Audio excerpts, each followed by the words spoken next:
Downing Street, the very heart of Boris Johnson's government, is in turmoil.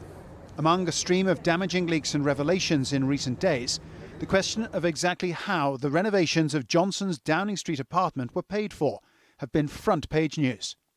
It's been alleged that Johnson first tried to get wealthy supporters to pay for the work, then that his political party loaned him the money. If so, that should have been made public. Prime Minister.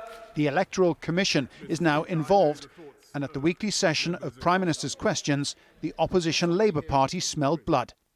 Who initially, and Prime Minister, initially is the key word here, who initially paid for the redecoration of his Downing Street flat?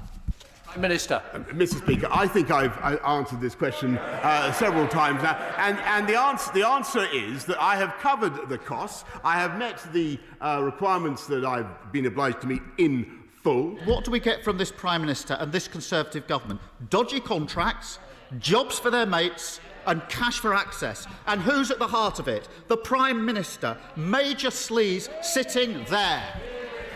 Again and again, Johnson wouldn't clarify who had paid the initial invoice, repeating only that he personally had covered the costs.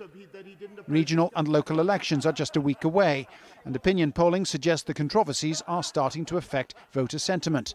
Again, you're getting a pattern where at some point his credibility as Prime Minister will evaporate, and people got to ask, do we want somebody of that kind of abject moral character as Prime Minister? At the core of this crisis is a bitter dispute between Boris Johnson and this man, his former closest advisor, Dominic Cummings. Downing Street accused Cummings of being the source of many of the recent damaging leaks. Cummings strongly rebutted that, publishing an explosive blog which concluded that his former boss fell far below the required standards of competence and integrity. Boris Johnson owes much of his political success to a remarkable Teflon-like quality, the ability to survive controversies which would have brought down other, lesser contemporary politicians. It's almost as if different rules apply to this Prime Minister. But that doesn't mean that the rules don't exist. And in this Electoral Commission, there is a watchdog prepared to apply them. Paul Brennan, Al Jazeera, Westminster.